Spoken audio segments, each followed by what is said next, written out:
Welcome back, everybody, to another episode of Anything Goes with Anna Rose. And I have a queen sitting across from me today as I look at her and she nods. No, I'm really excited for today's guest. I have brought her on because, as I've been talking about on all the previous episodes prior to this one, I am obviously exceedingly passionate at the moment about ensuring I do my absolute best to educate Australians mainly. And then obviously, of course, I know that there's other listeners around the world, but educate Australians predominantly on the markets, I suppose, at present, on asset classes in essence, and making sure you are as prepared as possible. It's not even about like what's to come because we can't change that, but ultimately, and we just spoke about this in the boardroom off mics, but knowing your asset, owning your asset, like owning that you're going to own that asset, and investing in that asset. And so I have the formidable, the brilliant, the passionate Olivia Ward today, who is Australia's #1 property investment coach. Did I nail that? Yeah, you did. Fucking A. Wait. This way I don't need notes. No, you No, don't. I literally, yeah. No, so welcome, Liv. Thank you, darling. I know you're very excited. Yes. I'll give some people some context and then I've got no questions. I never do. Okay. The gift of this conversation, the gift of this conversation is that it can go anywhere. It will. Yep. Mm-hmm. I know you're so passionate. I know you know this asset class, property, inside out, back to front, upside down. Mm-hmm. And I just said as well off mic, I said why I've desperately wanted to get you in, and I am so genuinely honoured. Thank you so much.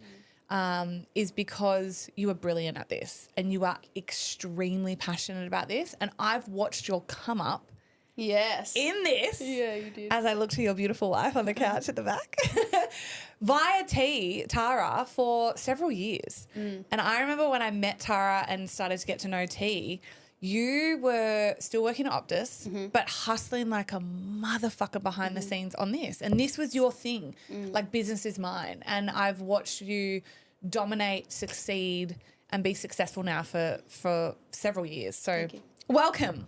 Welcome to the show. Let's start here. Why property for you? Why is property the asset class that you are so passionate about? Are you really ready for the real answer? Yeah. To the listener, put your seatbelt on because you're about to go through an Olivia fucking roller coaster. You probably are. You actually the real are. answer is, you ready? A bit of context. The whole entire system's fucked. Yeah. And it's one big Ponzi scheme, and real estate just happens to be the thing that benefits from it the most. That's the reason why. Wait, so I want to unpack that. Wait, no, because I Yes. agree.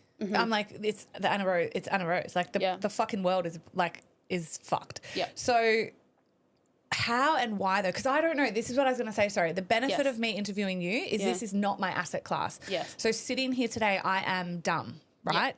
Powerfully. Yes. So I'm going to ask you things that I hope and trust the listener would. Yes. So when you say the whole world's fucked, it's all a scam, it's a Ponzi scheme, and real estate benefits the most, Yes. how? Okay, great question.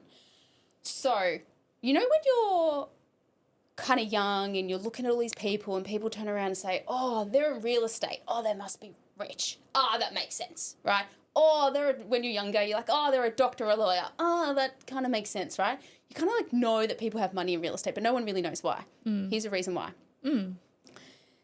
I'll try really hard to dumb this down, all right? It's all got to do with a thing called inflation and money printing.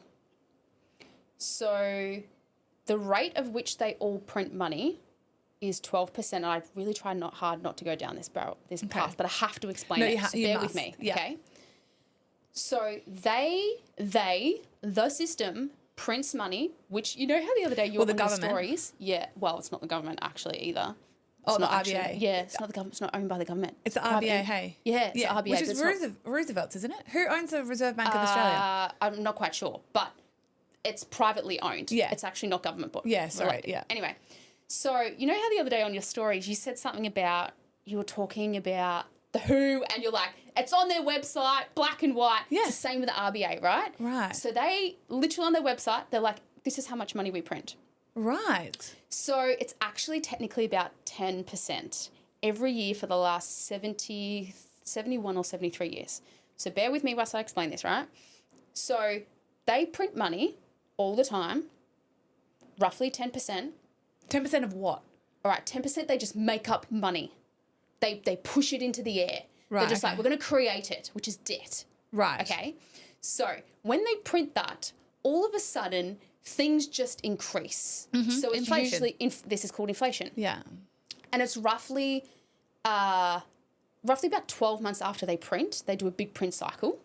Then all of a sudden everyone kind of feels a little bit rich. Okay. So they're like, oh, hang on, I got more money. I'm feeling a little bit more cash rich, right? For now. Yeah. But then what happens is another 12 months later, roughly after that, everyone feels ultra poor because everything's increased. So it's just like, wait a second, my litre of milk was $2, but now it's $5. What's happened? Which is literally the cycle we're in right now. Yes. So what happens is they usually go through a big money printing cycle in Australia anyway, and it's globally it's roughly the same, roughly every 7 to 10 years. Okay. Yeah. So they do this big print. So what happened in COVID, March 2020, right? The big world, everything happened. They were announcing literally black and white how much money they were printing, and it was $1.1 trillion. And I'll never fucking forget because I just spent the 3 years prior, 2017, 2019, in a rabbit hole learning about it. So bear with me, listener. I will get to this in a minute as why real estate benefits from this, right? So anyway, so they're like, $1.1 trillion, print for this. Is this just in scandemic. Australia? This is just Australia. Wow, Not okay. even America, just Wow. Australia. Wow. Okay. A lot of other countries way worse. So what happens is in an unfairly, it gets kind of like distributed, just naturally falls, more of that money goes into real estate.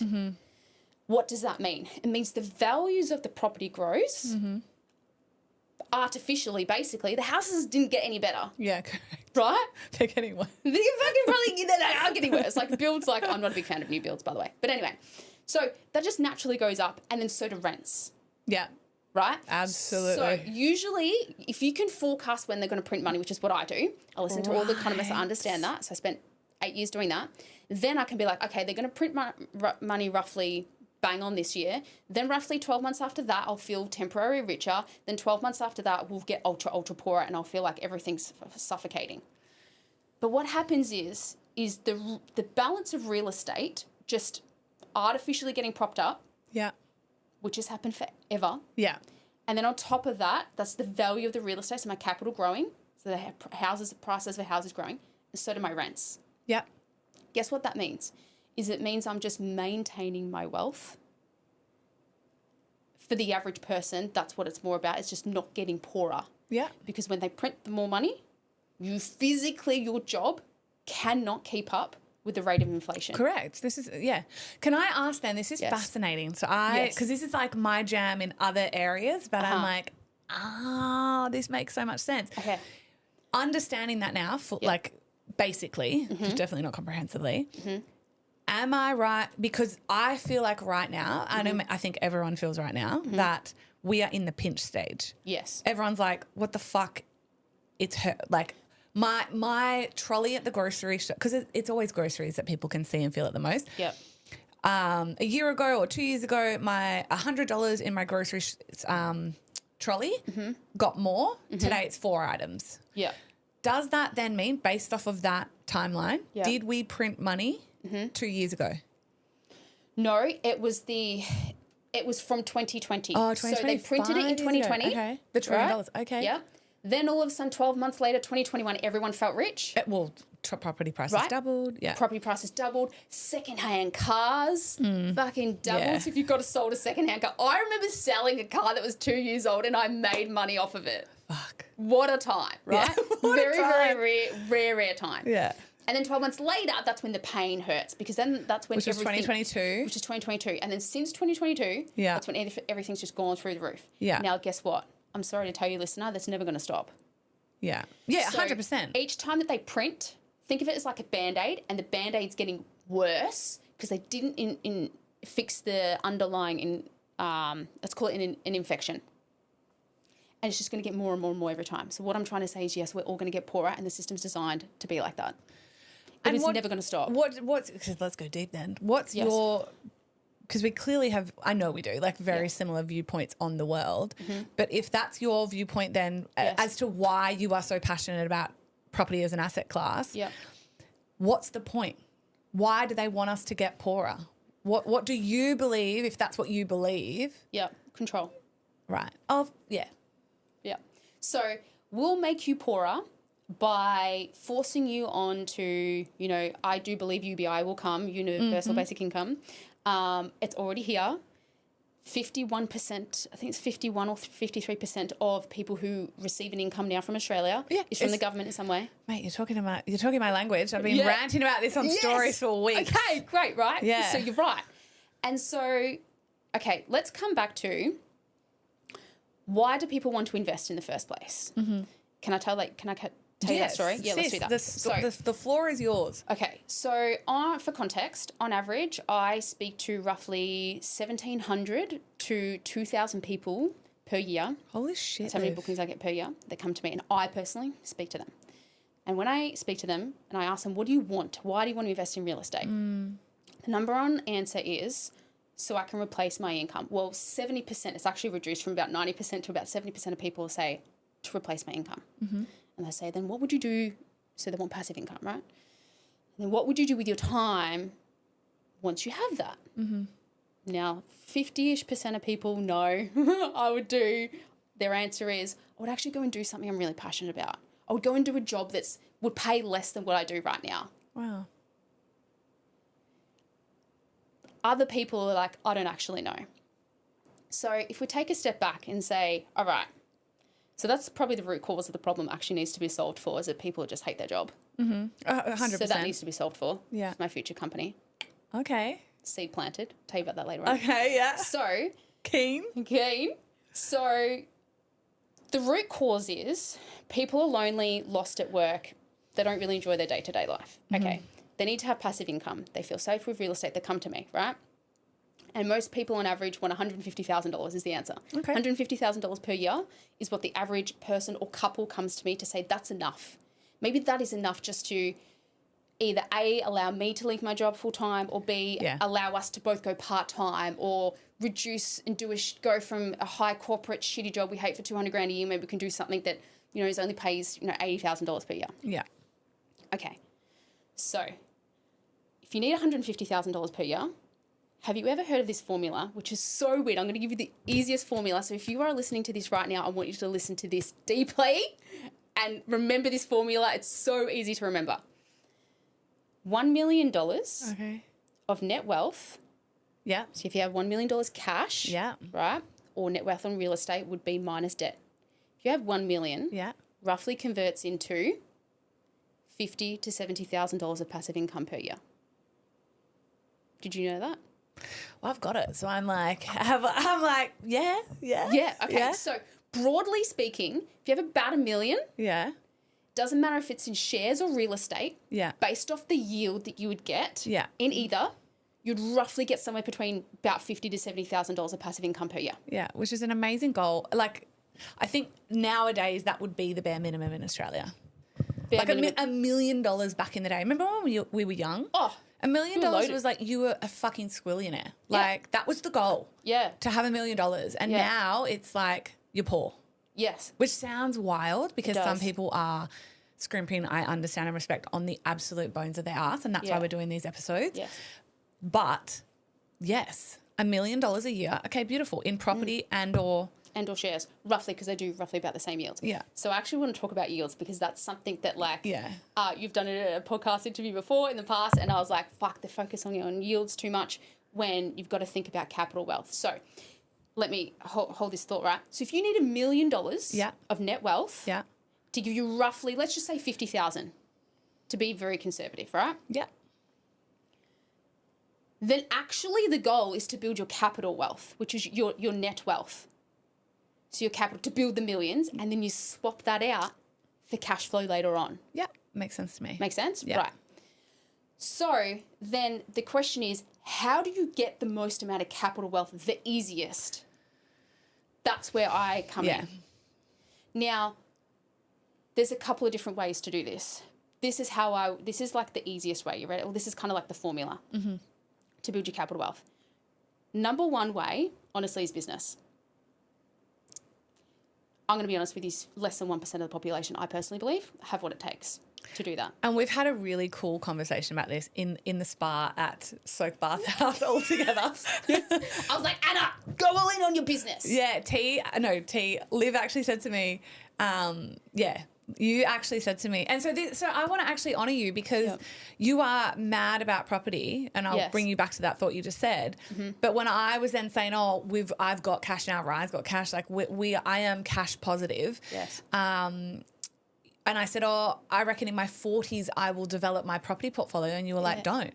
Why? Well, I think you should go all in on the business to then have that as the amplifier for your investments later on. Yeah, which is exactly what I'm doing. Because it's you, though. This is only because it's you, because you're a very good entrepreneur. No, and that's what I'm honouring you with. So I'm saying, like, it was an interesting perspective for me to hear from someone that is so, like, you could have my business say, actually, no, the number one thing is business and you're doing it, but less than 1% can. Yes. So, all right. So 1% of people is business. Based on my assessment, I would agree. I have a shit ton of business owners that come to me who are investing in real estate, and I'm like, fuck, you've been in business for 10 years and you're only making, $200,000 per year. Now, the average employee, yourself. And I'm like, and you're killing yourself for that. I'm like, just go get a fucking job for $120,000 a year with no stress. You could probably be way more, present with your family and live. And my motto in life, by the way, is how to build wealth with ease. How to get the highest ROI on your life. That is what is most important to me. And so for you, okay, business. So let's just say business and you had those skills. Then the next thing, real estate, and then the next thing, Bitcoin. Okay, specifically Bitcoin. That's mine. Yeah, we'll talk about that later on. I agree. I'm the crypto girl. Yeah, you are. This is my asset class is crypto. Yeah. So I agree. I say that only Bitcoin, and I like Ethereum, but like Bitcoin is the number one. Yeah. So here's my reasoning why, my logic as to why. If it's called a hurdle rate. A hurdle rate. Right. So if you know that inflation is actually 10% once you actually study it, and if you want to learn it, it's called the M2 and M3 money supply. Okay. That's what it's called in Australia. Okay. Actually, there's also, I think the global one is the M0 money supply. But anyway, or it might be the M3, other way around. Anyway, so if you know that they print money at 10%, then that means we're all up against 10%. That means we have to try and beat it in some way. Right. So what you mean by that, so just so I can explain, I think, Yeah. is that your investment strategy has to earn more than 10% yield, essentially, like a 10% return to be beating inflation. Correct. Yeah.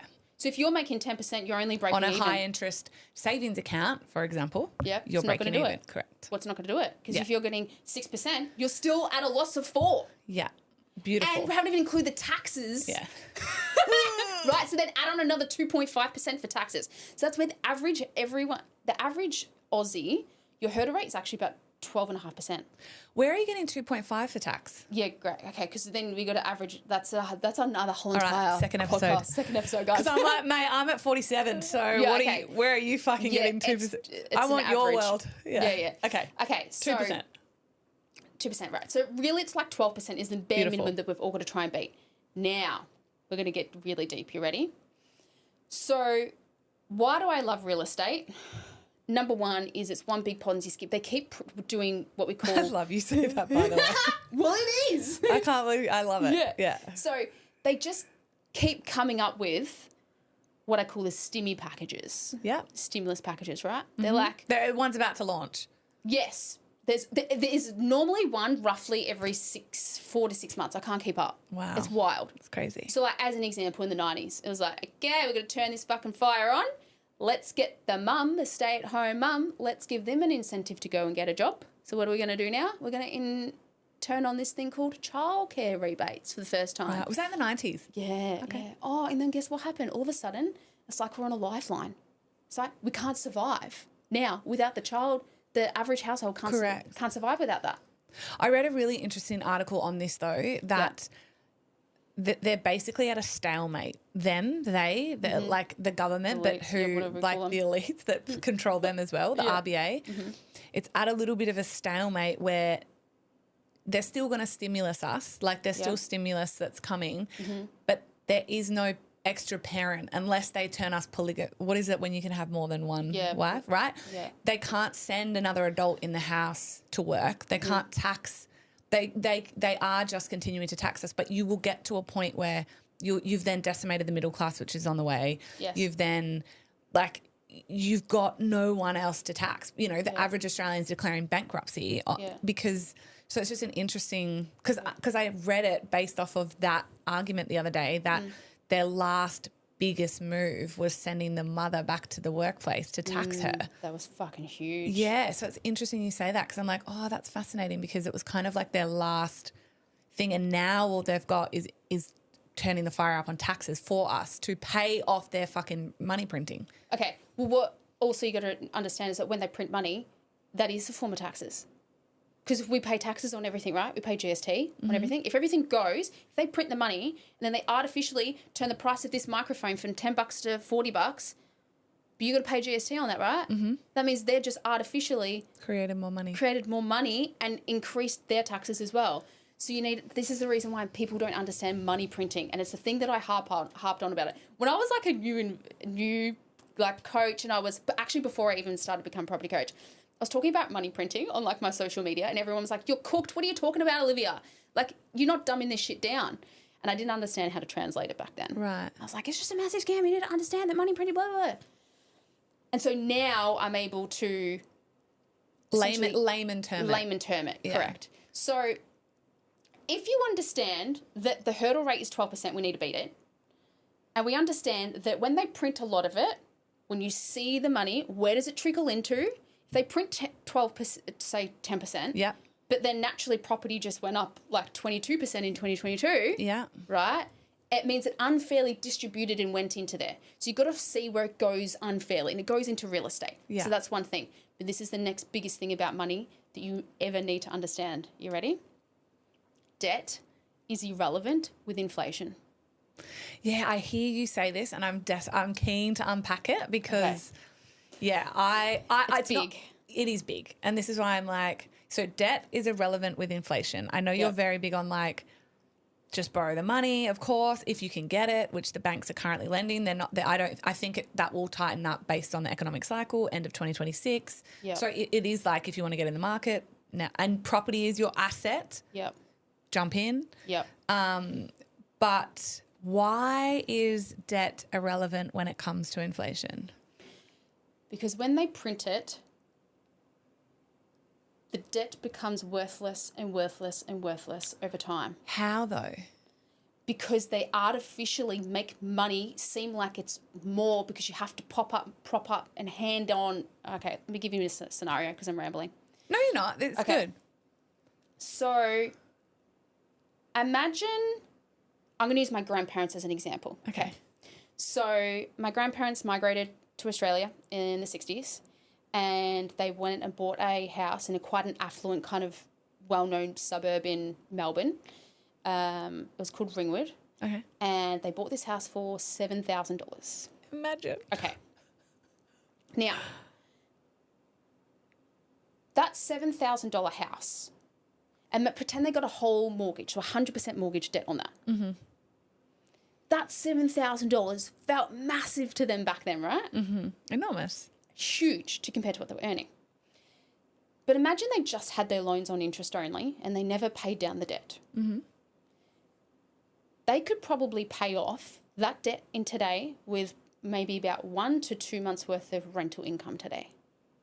Right. Because the debt becomes worthless and smaller and smaller and smaller over time. Wait, I think I see what you're saying because obviously inflation increases prices. Correct. Which is the cycle of the world right now, ultimately. Yep. Because we talk about this all the time, that when we look at prices in the yesteryear at $7,000, we laugh. I just said, like I looked at 10, I was like, imagine, right? But that's the point then. Debt becomes irrelevant with inflation. Correct. So my personal goal... Right. Is just to have as much debt as possible. I want $10 million worth of debt. You're a psycho.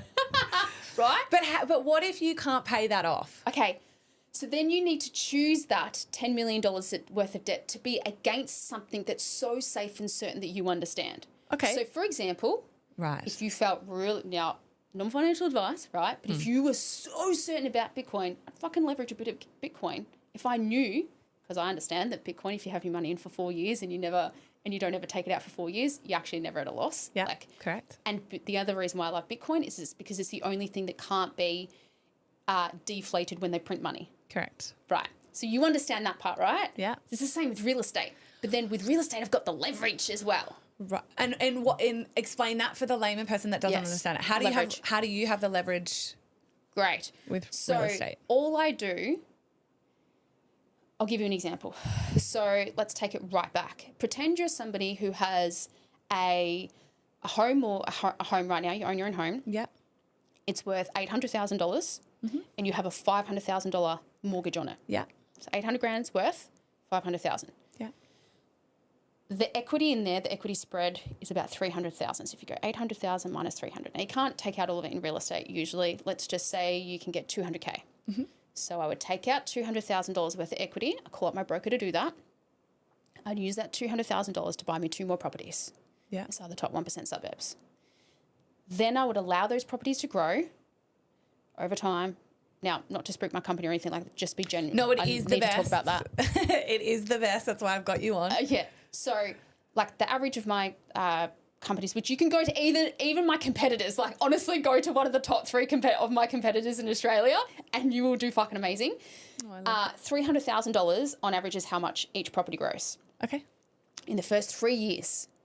Right. So I'd buy 2 as an example in that scenario.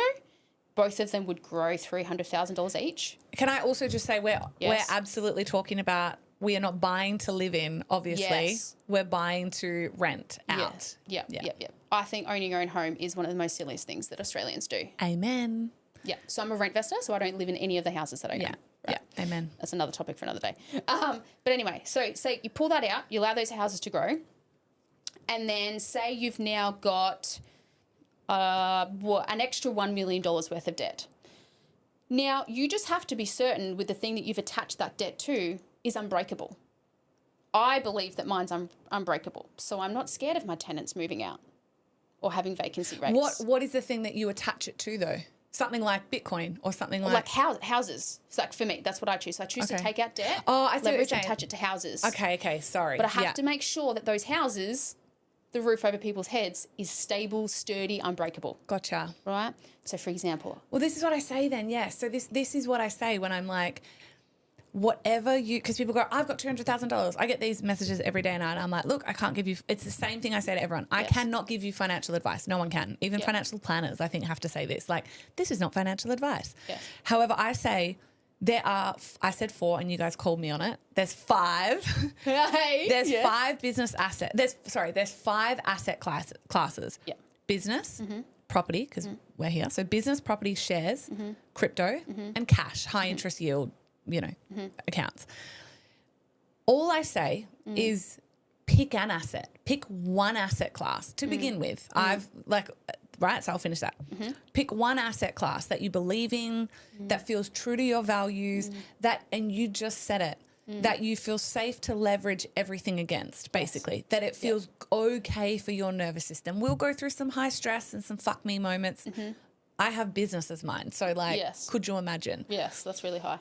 And then when you are like, okay, that's the one for me. If you already don't have any, or if you're in your asset class, say it is property right now, and that's why I wanted to get you on, more even for people that are currently in property that are like, fuck, the end of the economic cycle is coming.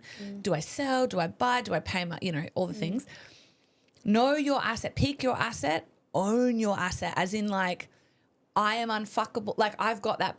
I feel confident, safe, and okay, leveraged against that asset. Yeah.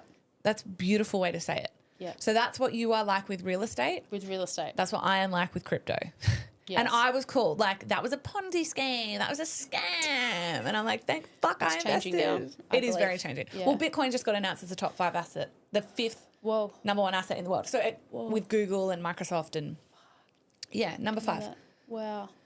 So you have $1 million worth of debt, say, but you feel good about that. You're like, I'm good, that I'm like, my debt, my investment strategy is property. Then what? Great question.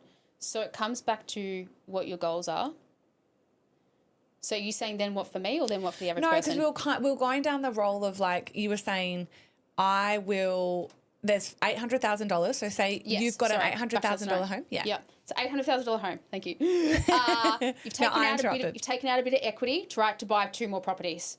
Now, on average, those 2 properties combined would literally pay off your mortgage on your home, that $500,000, because the value of the property just keep growing, right, inside Australia. That will literally get rid of your mortgage. So the average person that comes to me with a mortgage between $500,000 and $700,000 would literally disappear, would be able to pay it off in somewhere between 5 to 10 year window. 10 years max. And why are you saying that? Because the rent that they earn from the other properties? Remember, the capital growth of the property is growing, increasing, right? And then what you can do is when those properties grow, rents will naturally grow as well. Yeah. Right? And they'll pay for that. Then you can pull out the equity, which is the value of those properties, dump it on your home mortgage mortgage gone. Right? So that's getting rid of what I call the bad debt, because your home, no offense guys, if you have a home, you listen to Robert Kiyosaki, home is not an asset. It's your home is a liability. Your home is a liability. Doesn't produce income. But anyway, but now we Can I ask you something then? Actually, I want to be because beautiful, because I feel like we did, and come back to that. Mm-hmm. But I want to be the agitator, or my issue as well with property right now is the taxes that are being floated from the Economic Forum, right? So they were saying, so not only did I already feel a no, because I've been hated on for not owning property. People are literally like, you're poor. Because if you were rich, you'd own a home. I'm like, no, I'm rich because I don't. I knew my asset class back 10, 12 years ago when I sat with my accountant. I was 25.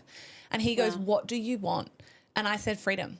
And I knew it. I knew my values at 22. Yeah. And he goes, what are your highest values? And I said, freedom and health. Yeah. And he showed me the share ASX, it goes up and right.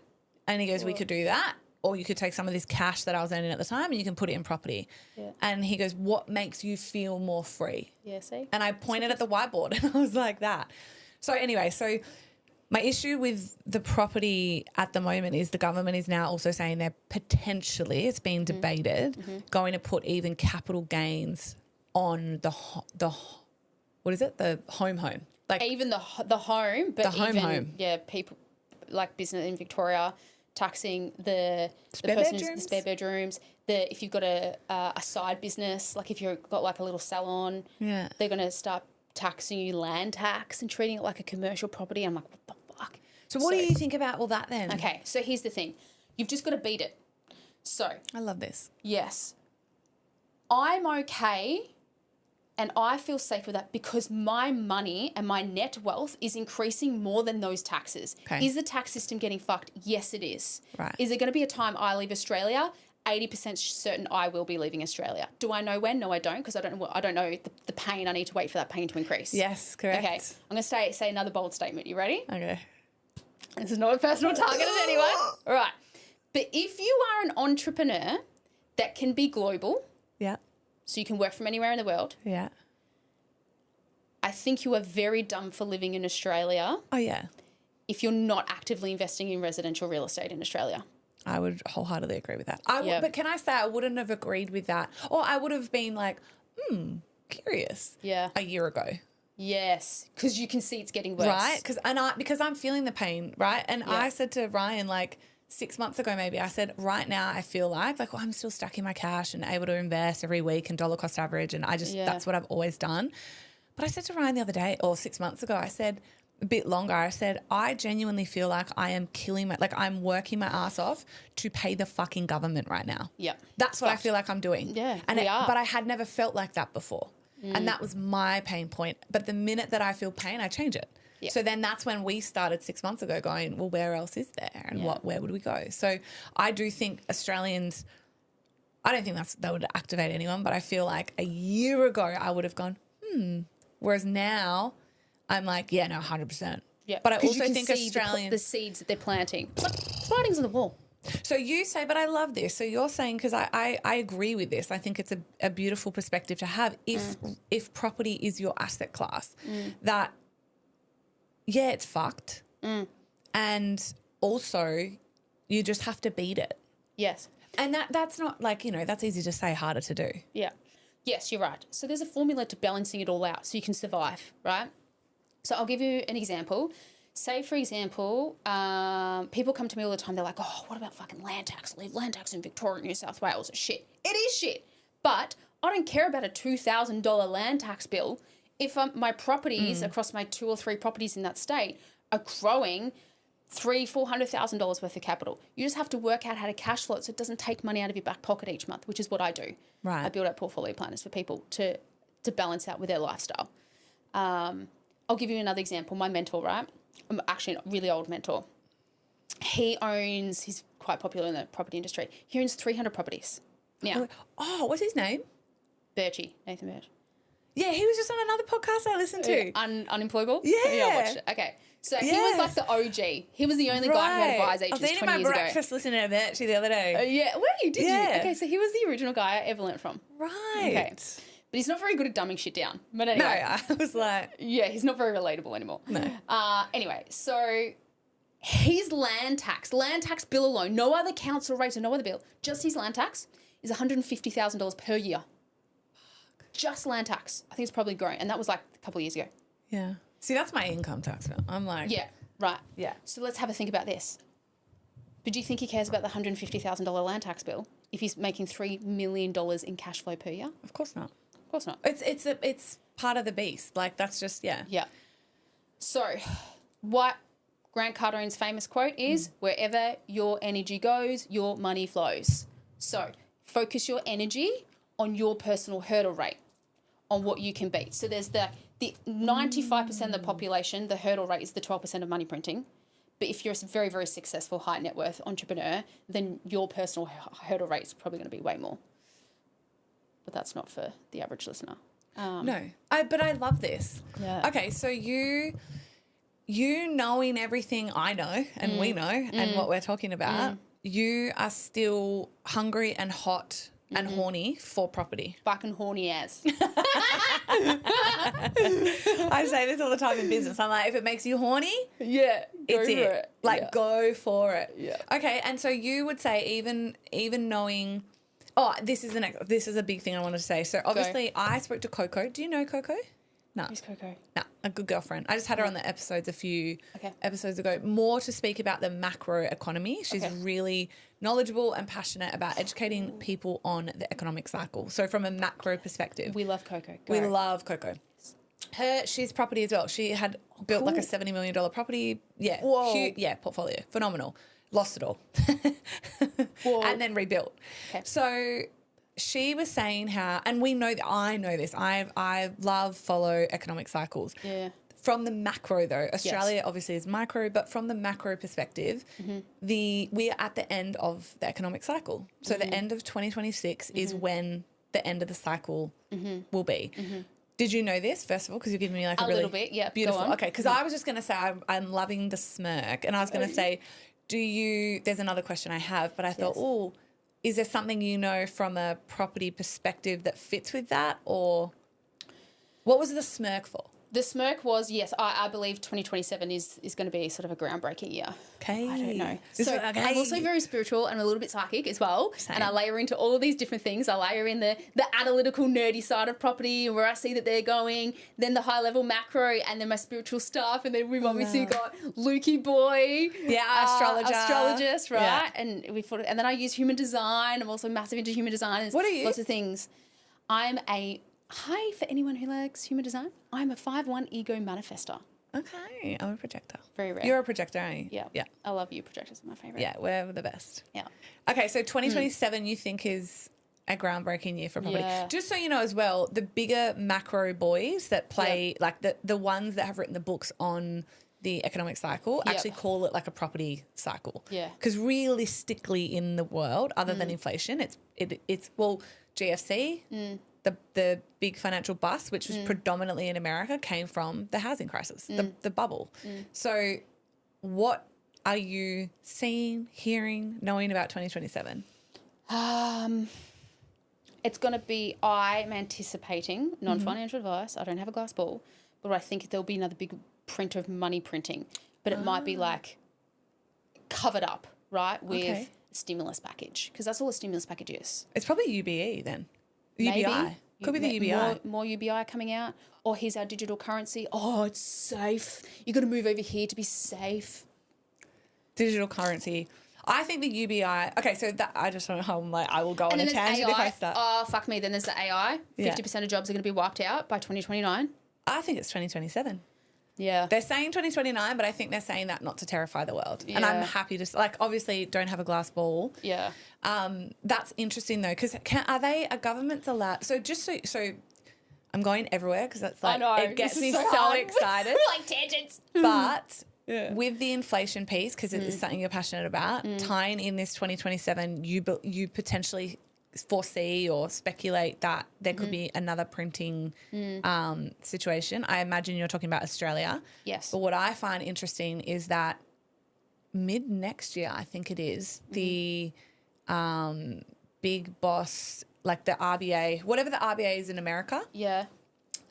He steps down. The Fed, right. The Fed. Yeah. The Fed. So that CEO is replaced and they're saying because Trump's putting on a lot of pressure to print money right now. Yeah. So they're saying he's tried to literally get them out of their trillions and trillions of dollars of debt. Yes. And it has not happened.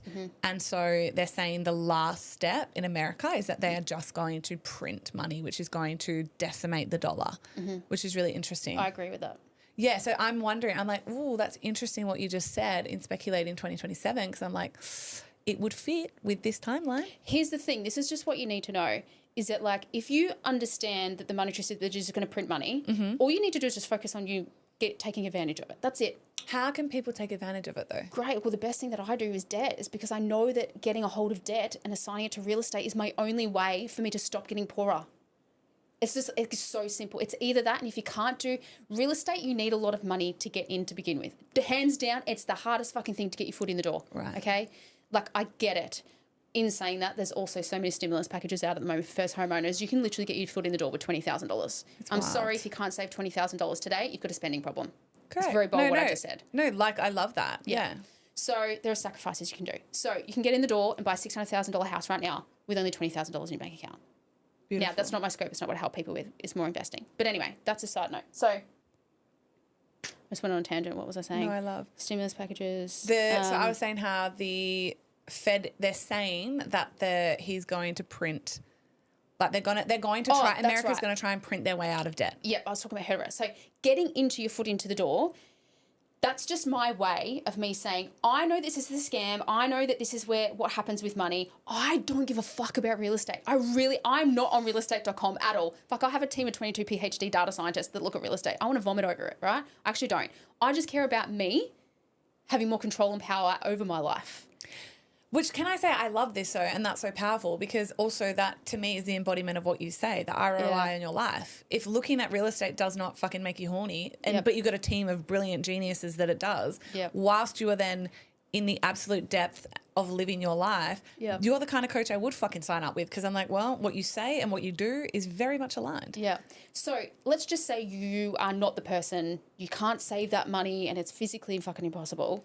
Then you need to look to something else. It's going to be the next thing that beats that Ponzi scheme, which to me, non-financial advice, is Bitcoin. Yeah, that would be my second thing that I would then go to. Yeah. Well, what did we say? Well, the top three is business, property, and Bitcoin. Yeah.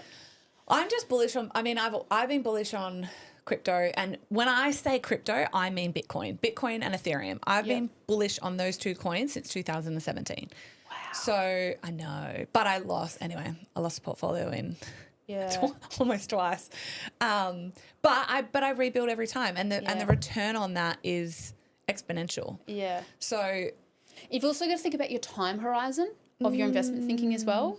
So like people who come to me, they're in a rush and they're like, Liv, I want $150,000 of passive income in the next 5 years. And I'm like, sorry, dude, you're not thinking long-term enough. Investing is a long-term game. Whereas like if you think 15 years away, fuck yes, very possible to replace your income by then. Most people come to me if they have like 150 grand of either cash or equity in a property. What would be, so let me ask you as a coach then, if someone is listening and they're like excited, they know that property is their asset class, they are interested to reach out. I know it's always about this though as well. Whenever I get a guest on, it's like to promote essentially like the brilliance of them. Yeah.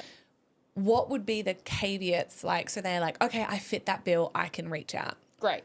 So to work with me, you need to have either $100,000, 95 grand minimum in equity in a home already, or $95,000 cash in real estate to work with me and my team. That's the bare minimum. Beautiful. That's beautiful, because people are going to want to know that, and then they can go, fuck.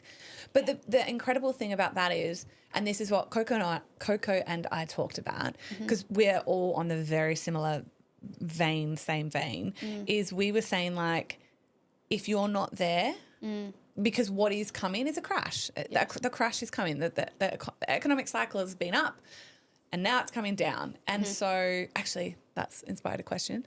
And so we were saying, if you need more cash, do whatever it will take. I've been asked this so many times in self-love school, like when women are struggling or, you know, Anna, what should I do? And I'm like, get a job.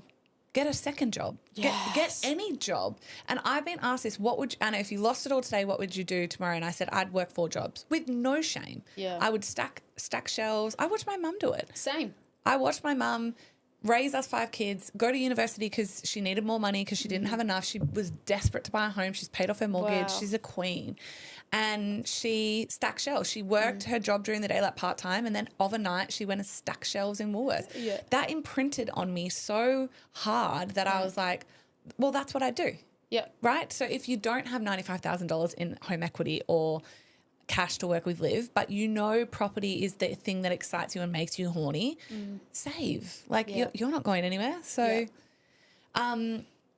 very pertinent question that I'm so glad I didn't forget to ask, because I know this is like a question I'm getting a lot, and I'm like, property ain't my asset, sis. So with the impending crash, with knowing, speculating that a print of money is coming, I think you're absolutely correct, because they're absolutely anticipating that America is about to try to print their way out of debt. So they are about to start printing. So it wouldn't surprise me the world follows. People are saying, should I sell my house now because it's high? I'll finish the question, right? Should I sell my house now? So this is all homes, like live-in homes. What do you call them again? Like, They're called PPRs. PPRs. Or PPORs, principal place of residence. right. Yep. That house. Your home. Your home. Yeah. I'm like, what do you call a home? A home. Yeah, that's the word. So people are very hungry to know. They're like, fuck, well, should I sell my my home, knowing that I can earn quite a lot from it right now, because the market is hot. The market's kind of always hot at the moment, and then a crash is coming, and then I'll buy back in the crash. That's a big question I'm getting, and I'm like, property. That's if you believe that there's a crash coming to Australia, which I don't believe it is. Beautiful. Okay. Because I understand that they don't want it to crash. You need to understand that, like, the policymakers in Australia keep the shit afloat. It's one big turd that they just keep keeping afloat. Can everything else sort of crash around it? Can there be a bit of a dip? Yeah, sure. But you need to, when it comes to residential property in Australia, every single market, every single suburb is its own market. Yeah. So when there was a big crash during COVID and Australia went down, which, by the way, it only went down like 5%. You need to understand And a short time. Yeah, that it was, not only was it a short time, but it was mainly with the places that have high room to drop, aka the big $1 million, $2 million houses in Melbourne or Sydney. They have real room to drop. I don't buy those properties. I buy in markets where humans are forced to move into. I buy in the most fucked up drug, low socioeconomic houses in Australia, and that's where I've made my millions in net wealth. Who moves there though? People. Australians that are forced to. Because one of the drivers that moves suburbs and growth, the biggest things is affordability. Yeah. So your wage versus what the rent is in that area. It's Yeah. one of the biggest drivers. Well, it's what they're saying right now. I mean, everywhere. No, and so can I just say, from the crypto asset queen, Yeah. like, I agree with that. Not that it's about that, but I do think when Coco and I talked, we were like, macro. Yep. The crash is absolutely coming, Yep. but from a global perspective. Yep. So she even said on the micro level, Yep. which is Australia, because Yep. she's property also, business Yep. and property, she was saying similar. She wasn't like every suburb is its own market, but that's Yep. absolutely true. Even down to a street level, just to Well, let you know. you think about Hedges Ave in Gold Coast. Yeah. That bad boy will never drop. Those houses are like, I think minimum like 15 million or something. Yeah, right. But she was then also talking about the Olympics, for example. She was like, Southeast Queensland is really probably not going to be much affected because we have the Olympics. And historically, property, like Ryan and I saw a post the other day, a house, I think it was like The tiniest block of land in Brisbane just sold for $2 million. Yeah, wild. Right? So I love that perspective. The other thing is, do you think then from a property perspective, if people do have a home, principal place of business, and they have cash in the bank, right? And they own a home and cash. Yeah, well, they've got a mortgage, so they own that. So it's their home. Yeah. They have $200,000, $300,000 in the bank, say, or they're coming into money in some I got way. a lot of people who come to me Yeah, with inheritance. correct. So I've heard myself from lots of people recently. Yeah. Would you suggest as a property coach, again, not financial advice, just perspective and conversation, would you say for them, would it be wise for them to pay that mortgage off or take that cash and put it into a second asset class? Second thing. Yeah, that's what I would say. Yeah.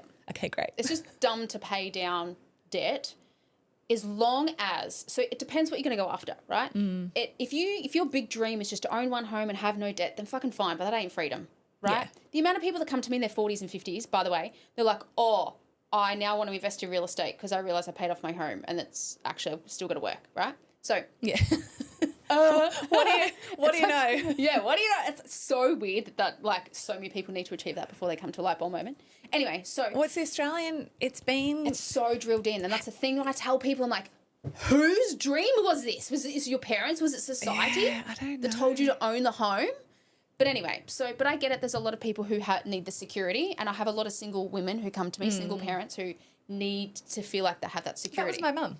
Yeah, there you go. See, That was my mum. Yeah. So anyway, the fact is you can't beat, and now I'm not saying this again to spruik my company, I'm just being honest. You can go to the top 5 buyers agents in Australia, and I not shit you, your capital wealth of where your capital is the most important thing. It needs to be in a machine that's going to make the most amount of money. My team's average is 73% in the first 3 years ROI on your money. Most of my competitors would also do pretty fucking close to that. Yeah, awesome. I love you saying that, by the way. Yeah, no worries. I honour that. So, and also you're probably thinking, well, so I'm not saying that you should go out and to do real estate and buy a property blindly. That's bloody stupid. Yeah. You should absolutely be hiring professionals to do it for you, right? So you go out and buy a house. If I had $300,000, that $300,000 would roughly buy me 2.5 to nearly 3 houses inside the top 1% suburbs. And then allow those properties, because they're in machines where I know I'm going to get 73% return as an average. Because of, obviously, capital increase, like the value of the house going. Yep. Correct, right? And if you're only buying and you're hiring a professional to buy inside the top 1% suburbs, then then guess what that means? You have a 99% chance that your home is not in that suburb. Yeah. Right?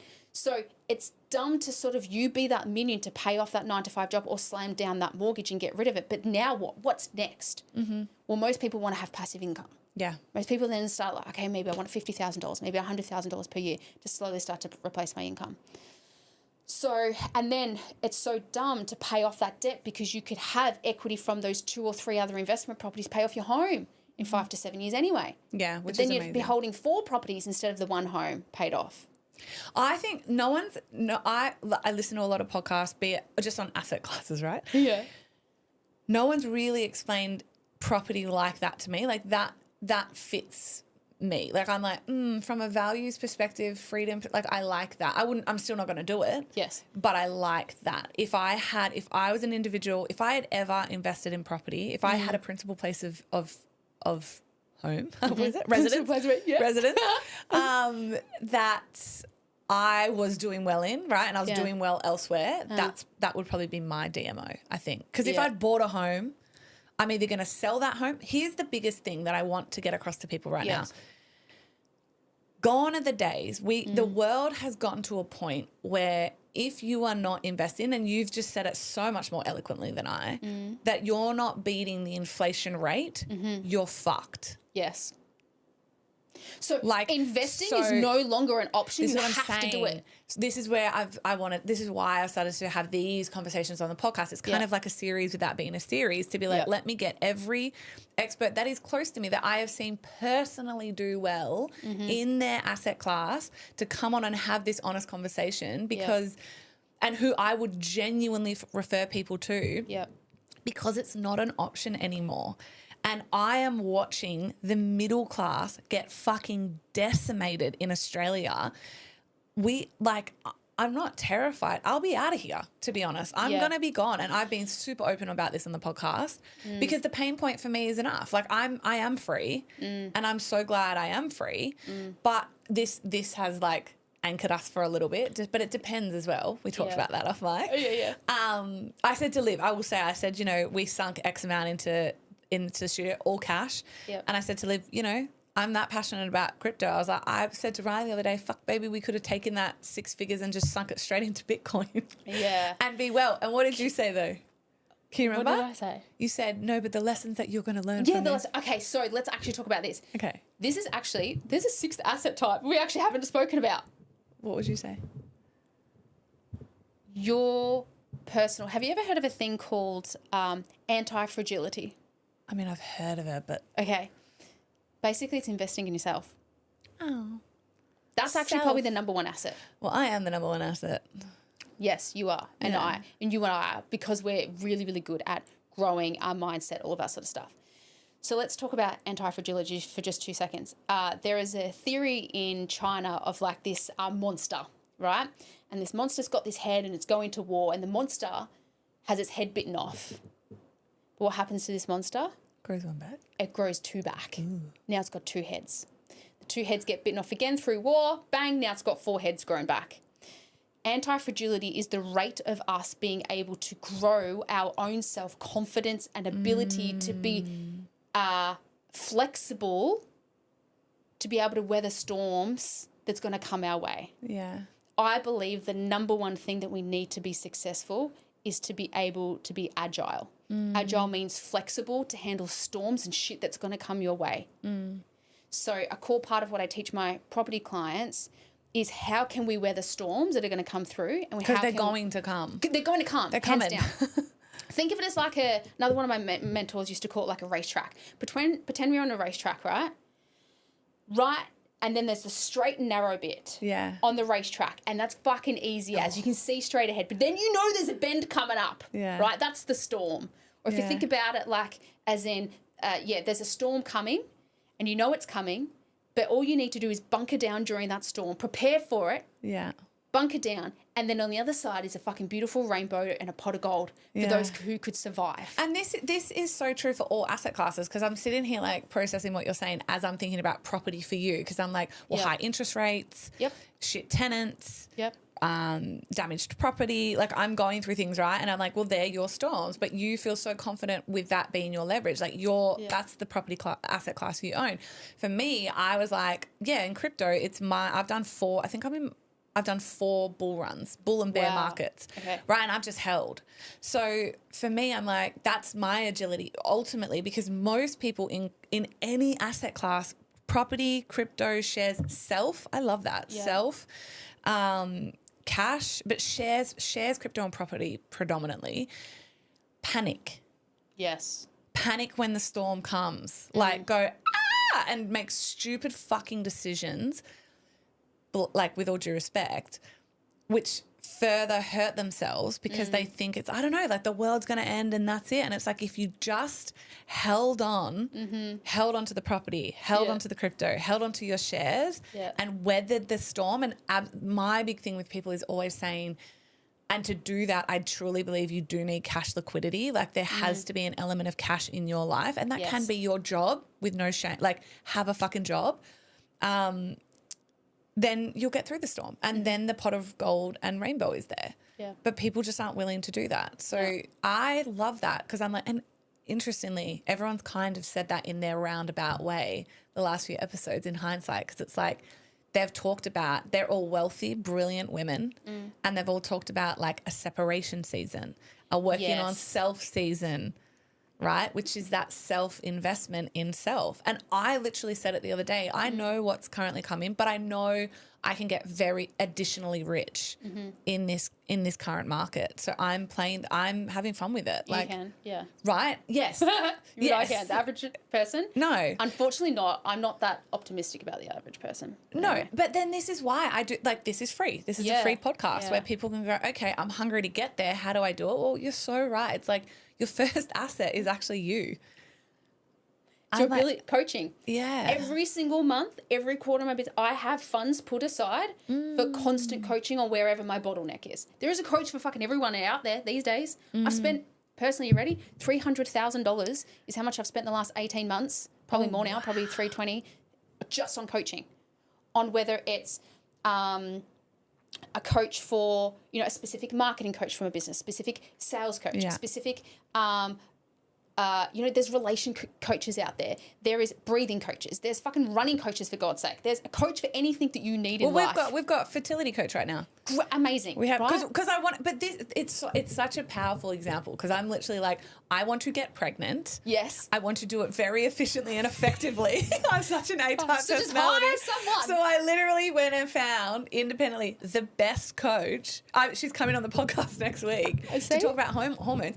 But like literally, because I was like, I just fucking want to do it the best. Like, and I'm not the expert, so I'm going to hire and pay someone to do it. Same. I've just hired a mobility coach. Look at you.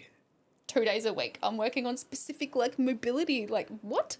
But I love it. I love where this has gone. I think if I've garnered anything out of the conversation, it was forgetting the fifth. I think they say there's 8, but I'm like, what are the 8? Like, to me, there's 5. Okay. Or there was 4. Then you girls at the table were like, Anna. And then we just come up with 6. There's a 5th. And now there is a 6. Yeah. And realistically, if you are starting nowhere, right, if you actually don't have an asset class yet, and this is what I want people to understand, that it's like, it is not a choice anymore. Yeah. You don't have the liberty to just have a job, and I didn't understand it like you explained it so brilliantly, that it's like why they don't have a choice, because I didn't fully understand, but I just knew that you don't. Yeah. It's because you have to beat inflation. Otherwise, you are going to get poorer. And that sucks. And that's where I'm seeing this middle class get decimated, which is that is terrifying, I think, to me, because Australia, is not what it used to be. But ultimately, if you don't have the cash or capital to start in property or to start in crypto, or you could start in crypto anytime. It's like $5. Yeah, you can start in shares anytime. It's $5. With Raise or Spaceship. I just did that with my best friend. So I'm not even pro shares. Right? Good Shout out to my girl. bestie Courtney. All right, she listens to this and she's your number one fan. I love. And anyway, and she's like, I need to learn more about money. Like, where do I even start? Yeah. And I'm like, okay, well, first there's kind of like 3 levels to money. There is learning how to make it. Yeah. Right, so that's maybe you go into your 9-to-5 job or in business, getting cash flow, whatever, right? Then there's learning how to manage it. Mm-hmm. Then there's learning how to manage it and multiply your money. That's what people come to me for, multiplication. Yeah. And then there's learning how to basically keep the scummy government off their hands off your money, right? AKA taxes. Tax strategy, baby. Yes. And so, I literally said to my best friend the other day, I was just like, babe, you should actually just learn how to track more to begin with. So hire a money coach, because I literally have a money tracking coach. I love that. Right? Money tracking coach, because I can't be looking at spreadsheets and tracking shit. It's not my thing. I'm really good at multiplying money and finding loopholes and hacks to get the bank to give me money, right? So I said to my best friend, I'm like, let's just start with getting the money, tracking it first, chuck it into some shares and understanding what's it like to transfer $10 into fucking share portfolio. Never done that before. Try it. What's it like transferring $10 into crypto? I don't know which one she's doing, but I just said, let's start Love. Well, that's what I always say to people. I've got my whole family onto Raise. I got Ryan onto Raise. Ryan's got his kids onto Raise. Like, it's shares. It's micro investing. Yeah. But I think my return on that alone, it's little, right? So Raise, you can do, you can round up. Yeah, that's a round up thing. Yeah, it's like round up, but you can also do. So I've never done that stuff. For me personally, I'm like 70% up. Whoa. Which is wild, right? That's not the average, because the ASX, I think it's 9% year on year historically, right? So 9%. Not beating inflation. Yeah, correct. But Sorry. that's right. And so, no, this is what I was talking to someone about the other day. They were like, are you more bullish on crypto now or shares? Because I've always been both. And I'm like, crypto. 1 billion% crypto, because on Bitcoin, everything's getting cheaper for me. With cash, everything's getting more expensive. Yes. So because you're Money beating printing. inflation. So, fascinating. But I think if you're nowhere, right, if you are at the beginning, which some people will be, or they're feeling really stuck and stressed because these conversations, which are not here to terrify you, they're simply here to educate and motivate you into action. If you're starting right at the start, I love that. It's like, what asset do you pick? Yourself. yourself. You have got to go into a separation season and focus. Yeah. And do you know my current season the most is health, because I was like, I'm feeling so good in other areas and I know what these other areas are going to take, that I was like, I'm being a bit lazy in my health at the moment. So that, and then that's why, because we were like, we could have started IVF. We could have done the ICSI. We could have done the chuck some sperm up, or what did I say? Turkey based. Turkey based some sperm, do some IUI. Absolutely. And is that the best chance that I could give my body? Definitely not. Or the baby? Definitely not. So that's why I was like, I'm going to zone in, focus in on self from a health perspective, because money, all the rest, I'm same. It's like I've got the coaches, I've got the focus. But yeah, health is the big one for me. Yeah, health is wealth. All right, if you could leave anyone with a last piece of advice as Liv the property coach, brilliant mind, what would that be? Don't assume that something costs money to get advice and learn. I see all the time my friends thinking that they need to pay for a service to learn, and you can literally spend 20 hours on fucking YouTube and learn bloody for free. Gary Vee talks about that all the time. Spend 50 hours. If you don't have money, you probably have sweat equity. Go and learn for free.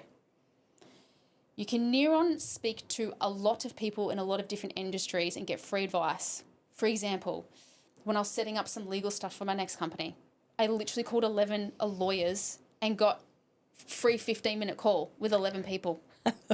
Legal advice. Just banked it up. You can do that with accountants. People think it costs money to speak to an accountant. I'm like, you could probably speak to like 10 accountants, just fucking call them up, get a couple of 100%. Here or there.